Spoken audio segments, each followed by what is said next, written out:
pitch, everybody feeling important, and that they are going to be key for our success in the last few months. The contribution that you can have, whether you play a minute, whether you are on the bench, or whether you start a game, for me is equally important because in the last few months when fatigue comes in, substitutions are key, rotations are key.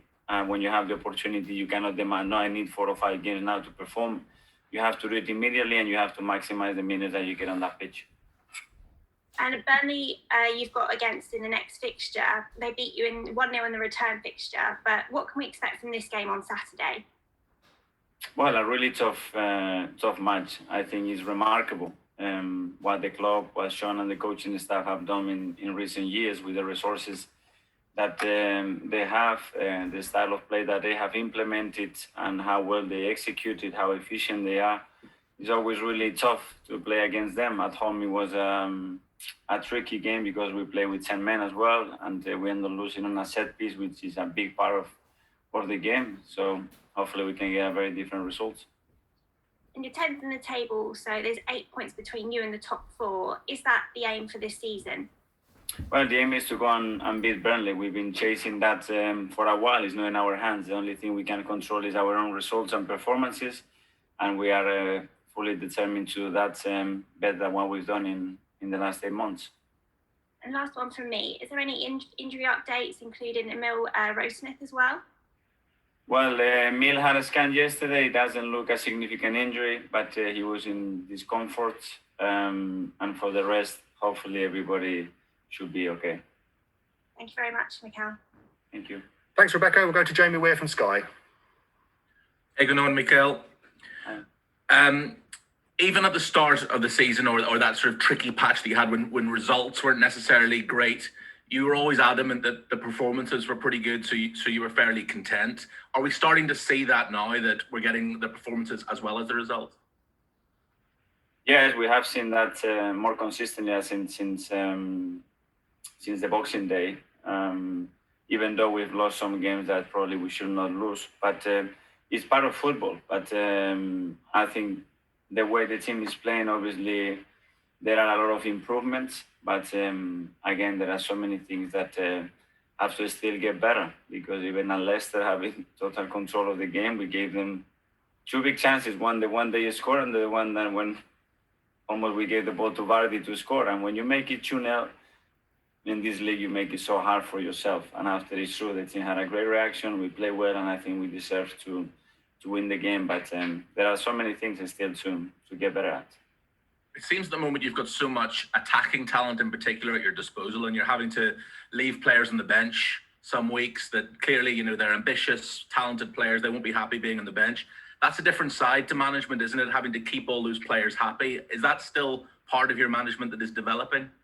Yeah, that is key. Obviously, you need a large squad when you play a lot of competitions, when you play in Europe, and you need quality players. Some of them that we already have, some of them that we are development, and then those players need competition, but at the same time they need opportunities, but they have to deserve those opportunities. And I think we've seen in recent months as well a lot of individuals increasing their levels of performances, and it's exactly what we want. I think that's the problems as managers that we want. I know Rebecca's just asked you about the top 4, and you say your target's just to win against Burnley on Saturday. But there must be some talk about it amongst the players that, you're on a good run at the moment. Nobody exactly is grabbing the top 4. It is up for grabs. There must be some talk amongst the players that you can do it. Of course there is, because that's the aim, and that's what we want to take the club back, which it hasn't been in the last few seasons, and our eye is always there. But it's true that it doesn't depend on us, and when that happens, we have to rely on other people, and that's never good. So we've got enough relying on ourselves and doing what we have to do first, and then I'm sure if we do what we have to do, we'll be in a much better position to then see where we are at in the last 4 or 5 games. Just one final question from me. Obviously, it's silly season and everyone's talking about what clubs might do in the summer. I'm not expecting you to give me any names, obviously, but are you expecting to have quite a bit of turnaround in the summer, a bit of a clear out and a few new players coming in? Well, we will see. Obviously, we are planning what is going to happen in the summer. It will depend as well where we finish, how we finish in in some cases. I think what we had to do in December is unprecedented. A club of this stature, to do the amount of transaction that we have to make, it tells you as well where we are. But I think it was very much needed, and you want to improve, you want to do that. Is whether with the things that you have in the house and you believe that you can improve, or if not externally, acquiring players to go to the next level. So everything is planned, and let's see as well what the market can bring and what the last few months can bring as well to the club. Thank you, Mikel. Thanks to you. Thanks, Jamie. We'll go to Ian from TalkSport. Hi, Mikel. How are you? Good. I just want to ask about not the top four necessarily, but Europe. I remember when Arsene Wenger was at the club, and year in, year out, he would finish in the top four. And some people take the mickey out of him because he hinted that being in the top four was like winning a trophy. If you don't win the Europa League this season, there's a real possibility Arsenal could not be in European competition at all next season. Yeah, at the moment it is not a possibility. At the moment is our reality, and we have to be judged on that. And I think it's a fair judgment as well when people wants to do it. But the option to be in Europe is still available through two different paths, and we have to maximize that as much as possible, because the club's history is related to not just the Europa League in recent years, but to the Champions League, and obviously anything that is not at that level is full of disappointment. I mean, we're all hoping the fans will be back and hopefully full stadiums for next season. It's important, isn't it, that Arsenal get into European competition, because obviously financially it's important. It's important for the fans as well, and it's important for the club not to fall perhaps even further behind than they have done. And it's important because we want to experience this game playing with fans, which is the whole purpose of it. And me personally, having the joy and how lucky I feel to be the manager of this football club, I want to feel the fans in our stadium. I have to have that feeling that the chemistry that we can create with them and play for them, and the team transmit to the fans, and the fans transmit to our team the passion that they have for this club. And at the moment, that piece is missing. I'm missing it personally a lot, and I'm sure that the players are doing the same. So hopefully everything will be back to normal next season if everything goes in the right direction. And obviously, as you mentioned, financially, obviously, it's going to be a huge cost as well. Your captain at Leicester was Alexander Lacazette, and he put in a good display. But it looks like he's going to be leaving in the summer. He's got a contract with us. He played really well the other week. It's exactly what we demand him to do. I am really happy with him, and the discussions about his contract would happen soon, and we will see what happens. So you're hoping, like Aubameyang, he's definitely going to stay then? Well, I'm hoping that the players that have with contract are going to continue with us, and after every case is going to be different, and we will assess that, and we'll make decisions in relation to that. My final question, obviously your great friend Pep Guardiola, your old club Manchester City, are homing in on a world record of winning 25 matches in a row, up to 21 now. It's a rather mischievous question, so forgive me. What would be the greater achievement this season? If City break that record and get more than 100 points again, or Arsenal's invincible season?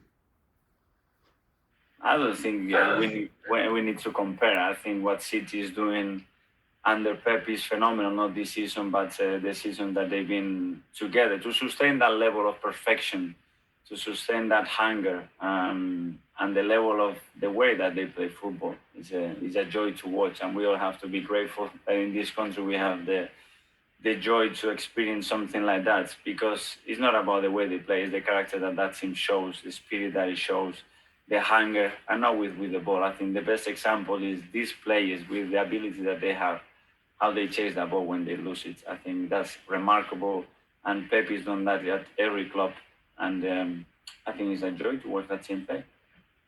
Brilliant. Thanks, Mikel. Good luck at Burnley. Thank you. Thanks, Ian. We'll go to George for the BBC. Thanks, Dan. Hello, Mikel. Hi. Mikel, in your experience as a player and as a manager now, do you think this Man City team is possibly the Premier League's best ever? Because you've been in the Premier League a long time, and there's not a team like this at the moment, is there? No, with the maturity that they've showed and obviously the way the team has evolved in recent years, I would say in this moment is the best, but obviously to probably say is the best ever. Now they have to win everything like that team did a few years ago when they got the 4 domestic competitions. If you add to that the Champions League, then I think there is no question because nobody's done it. Why does everyone hate playing Burnley? What is it about going to Turf Moor that no managers enjoy? I don't hate. I quite enjoy it because it's what the Premier League is about. Is going into those grounds and making happen and being able to compete against a style that it's very defined and that they execute to perfection. And that's big credit to them. There is not 1 or 2 ways to play football. There's many ways to do it. They do it within the rules. There is nothing that they do outside the rules, and they do it really well. And I think from my side, they merit much more credit for what they do than when they sometimes do. I think it's admiration as a coach to get the best out of that group of players, the resources that you have as a club, to create the atmosphere that they do at that stadium. It's all credit to them because they believe in what they do, and I think that's really nice for English Premier League. And the last one from me, have you read the Spanish newspapers this week? There was talk that you're going to be potentially a next Barcelona manager. Just wondering what the reaction is. That is always going to be a speculation when there are elections in Barcelona. It's a huge team. Obviously, I was raised there as a player, and they're always going to be linked. But I'm fully focused to the job that I have to do here, which we have a lot to do, and I'm really enjoying it. So one day, but not today or tomorrow? Today and tomorrow, I am the manager of Arsenal Football Club, and I'm really enjoying it. And I want to do much better than what we've done. Thank you. Thanks to you. Thanks, George. We'll go to Mark from PA. Morning, Mikel. Just a little bit on that. Have you started contract negotiations yourself with the club at all yet? Sorry, I could not hear you, Mark. Sorry, have you started contract negotiations with the club at all? No. Is that something you'd like to do over the summer? That you'll go into 2 years left, I believe. We are in the middle of the season, Mark. We have a lot to play for, and at the moment, it's not that priority. I think that's okay. I still have a contract here. I am happy here, and I don't think it's something urgent. Could I just ask a little bit about Eddie Nketiah? Unlike Joe Willock and Ainsley Maitland-Niles, he stayed put in January, but there's been games recently where he hasn't even made the bench. Is he someone who maybe moved on in the summer just because he needs? Well, when we were talking about management, this is one of the hardest decisions for me to leave someone like Eddie out of the squad. But at the moment, everybody's been fit, and we have so many options up front. But it hurts as well because how Eddie behaves, how Eddie trains every day, and because he's a player from our academy. But he will have his chances. He needs to be patient. He's showing no sign of just lacking attitude or anything like that. It's completely the opposite. He's a joy to work with, and he deserves minutes. And if he doesn't get it, it's just my fault. He played so little football, really. I'm for other reasons as well. But is there a worry that at some point it could damage his prospects if he's playing? Yeah, there is, because he needs to play, and we wanted to use him a little bit more in some occasions, and we didn't. To be fair, when he's played well, but at his age and for what he's done in the last 2 or 3 seasons, he needs more minutes. So it's something that we have to talk about it openly and make the right decision. Yeah. Thanks, Mikel. Thank you. Okay, we'll go to Nick Callow from Haters. Morning, Mikel. I know that the Barcelona story is a bit of a sort of an offbeat one. But in your brief experience as a manager now, would you prefer to be in charge of a club like Arsenal, where you've got more of a say in things, or as Arsene Wenger always used to say, he would prefer that and not be at Real Madrid, where players are picked for you and you're at the mercy of presidents and owners? I don't know. What I can tell you is that I feel privileged to manage this football club, and that I'm extremely happy. Okay. Can I just ask you about, we're talking about players and the summer and so on. I'm just looking at players like Mavropanos and William Saliba, who seem to be doing well out on loan at the moment.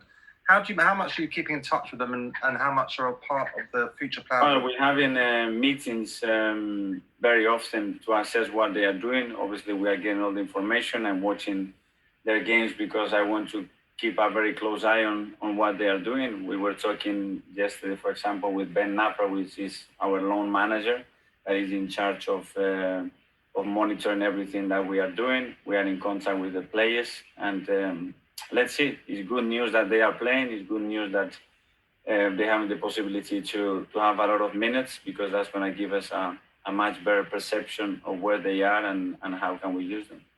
And is there any update on Balogun at all? There's speculation that now he's sort of distancing himself from the club.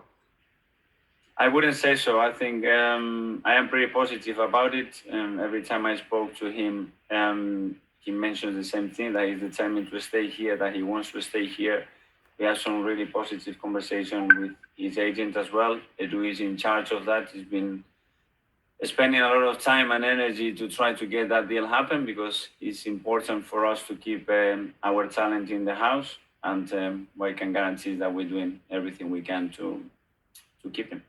Okay, and just finally, Gareth Southgate was saying some nice things about Bukayo Saka and Emil Smith-Rowe yesterday when he was doing an interview. Has he been on to you to ask you about the progress of those players, in particular Smith-Rowe? No, not directly him, but obviously we know the staff, and we know how they are looking at them, and I'm extremely happy and proud that they can be used with England, because that means that we can provide some talent that is come through our academy, and I think there is nothing better for us than that. Okay, cheers. Thanks for your time. Cheers. Thank you.